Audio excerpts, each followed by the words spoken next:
साथ मौजूद हैं चेयरमैन साउथ रीजन आबाद मुस्तफ़ा शेखानी। उनसे बात करते हैं। अस्सलाम वालेकुम। वालेकुम अस्सलाम कामरान। अच्छा मुस्तफ़ा साहब, ये बताएं कि माहिरीन माहौलियात का कहना है कि ग्लोबल वार्मिंग जिस तरह पूरी दुनिया में जो तब्दीली है, मौसमियाती तब्दीली, उसमें एक बड़ा किरदार पाकिस्तान में वो बेहंगम इमारतों का भी है। कराची क्योंकि मेट्रोपॉलिटन सिटी है, यहाँ पर बेहंगम और बेतरतीब इमारतों की वजह से माहौलियात की तब्दीली में एक बड़ा इसका भी कंट्रीब्यूशन है। इसके साथ साथ जो दर्जा हरारत है वो भी बढ़ने में इसका किरदार है, क्योंकि कच्चे घर जो होते हैं या फिर ह्यूमन फ्रेंडली या नेचर फ्रेंडली जो घर होते हैं, वो उस तरह की क्यों नई चीज़ें अडॉप्ट की जाती और उस पर काम क्यों नहीं किया जाता। आबाद क्योंकि एक बड़ा इदारा है, तो जो लोग इस शोबे से वाबस्ता हैं, क्या आबाद उनको भी इस तरफ ले आ रहा है? अच्छा, आपका जो सवाल है कि इसमें जो ज़्यादातर ग्लोबल वार्मिंग की वजह से बिल्डर्स या बिल्डिंग्स का बहुत असील बनना और चीज़ों का खोना, तो मेरा आपसे 3 इसके ऊपर जवाब मैं आपको देता हूँ। पहले तो ये कि क्या हमारे पड़ोसी मुल्क में, जहाँ से हमें हमेशा कंपेयर किया जाता है, क्या वहाँ पे असील तामीरात नहीं हो रही? आपके पास 2 एग्जाम्पल्स मैं देता हूँ, दुबई और इंडिया, बांग्लादेश भी है। और वहाँ पे हाई राइजेस ग्राउंड प्लस 14, 15, 18 नहीं है, वहाँ पे बहुत ज़्यादा हाइट की बिल्डिंग्स मौजूद हैं। इसकी एक रीज़न ये नहीं है कि ग्लोबल वार्मिंग, हम जो SOPs होती हैं, जो एक पूरा रूल बुक है SBEC की, हम उसे फॉलो करते हैं। जब जाके हमारी बिल्डिंग तामीर होती है और उससे स्क्रूटनाइज उसे देखा जाता है, फिर जाके उसे कंप्लीशन दी जाती है।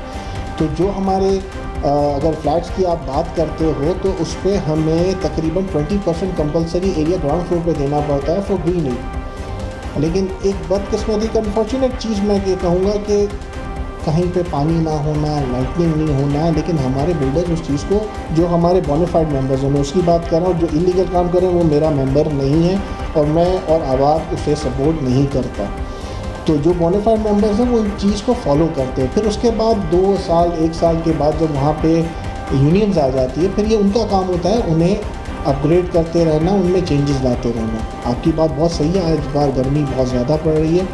दूसरी इसमें एक जो फॉल्ट आता है वो हमारे लोकल टाउन प्लान TMCs का और KMCs का आता है, जो आप देखते हो बाज़ जगहों पे दरख्त को काटे जा रहे हैं, पौधे लग रहे हैं ब्रिजेस के नीचे, अगर आप देखते हैं तो उन्हें पानी नहीं दिया जा रहा। उसके बाद उनको एक जो उसका स्ट्रक्चर पूरा एक उसको ब्यूटिफिकेशन देना है वो नहीं हो रहा। लोग अपने सफाई का बहुत बुरा इंतज़ाम है। अगर आप गुलशन के पूरा एरिया में आप ट्रैवल अगर आप करते हो यूनिवर्सिटी रोड से, तो आप देखो ये रोड वर्क्स चल रहे हैं और काम बंद है। तो कैसे इसमें ब्यूटिफिकेशन है? जितने दरख्त है वो तो काट के आप चले गए। फिर आपको कौन से दरख्त चाहिए जो आपको अच्छी हवा और ये चीज़ें दे सके? तो वो भी नहीं है। नीम के दरख्त आप लगा नहीं रहे, आप वो पौधा लगा रहे हो जो पानी सबसे ज़्यादा पीता है और वो सीवरेज लाइन्स को, पानी की लाइन्स को डैमेज कर रहा है। तो वो चीज़ें तो हम उसके ऊपर काम नहीं कर रहे। हम बात करते हैं कि हर जो गुनाह होता है वो बिल्डर से हो जाता है। भाई बिल्डर का तो दुनिया में काम चल रहा है, दुनिया में ये बिल्डिंग्स बन रही है।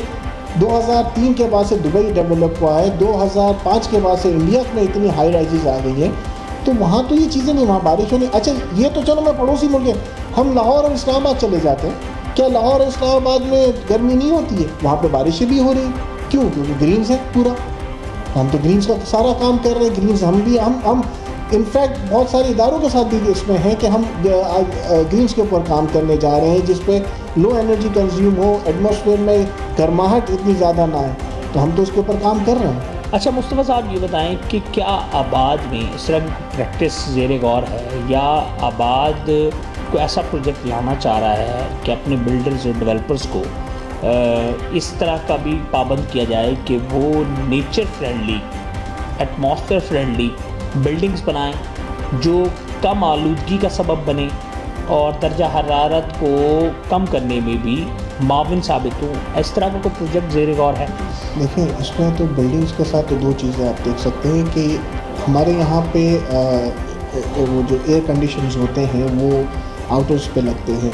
हमारे पास पे वो दुबई सिस्टम वाला नहीं है कि आपका पूरा इन हाउस पूरा जो है वो उसके बाद अब आ रहा है, लेकिन उसके साथ साथ लोग जो हैं वो सोलर के ऊपर बहुत ज़्यादा काम करें। कुछ बिल्डिंग्स का आपने जिक्र किया कि कौन से ऐसे बिल्डर्स हैं, तो दो अभी हमारे मेंबर्स हैं वो काम करें सोलर के ऊपर और रेन वाटर के ऊपर। जो बारिश का पानी अगर आता है तो उसे वेस्ट ना हो जाए, वो उसे कंज्यूम करके उसे यूज़ किया जाए। दूसरा काम हो रहा है सोलर के ऊपर, सोलर के ग्लासेस लग रहे हैं जिससे बिजली बनाई जा सकती है।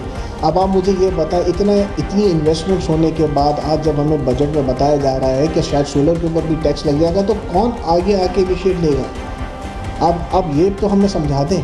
हम तो चीज़ें करना चाह रहे हैं, हम लो कॉस्ट हाउसिंग पे भी काम कर रहे हैं जिसके अंदर इतनी एनर्जी, इतने नए तरीक़ों से काम किया जा रहा है, स्लैब्स लग रही हैं और एनर्जी एफिशिएंट है। लेकिन अगर इन चीज़ों पे हम टैक्स कर देंगे तो हम कहाँ पे फिर जाएंगे? ये चीज़ें आउट ऑफ रीच हो जाएंगी। हुकूमत से क्या है? हुकूमत से मुतालबा है, जब आप इन चीज़ों को बात करते हैं तो आप उसके एक ऑन दी अदर साइड एक ऐसा वे आउट निकालें जिसके ऊपर इनिशिएट किया जाए कि आप एक तरफ कहते हैं हम टैक्स कर देंगे, एक तरफ आप कहते हैं डॉलर 295 से 325 पे हो जाएगा। तो ये तो अभी आपने ऐसे ही प्रेडिक्शन दे दिया जिसमें मार्केट में खलबली मच गई है। लोग तो अपने आप को वो कहेंगे कि आज डॉलर इतने पे जा रहे तो डॉलर लेकर बैठ जाओ, और या तो जिनके वेंडर्स हैं वो अपनी कॉस्ट बढ़ाना शुरू कर देंगे।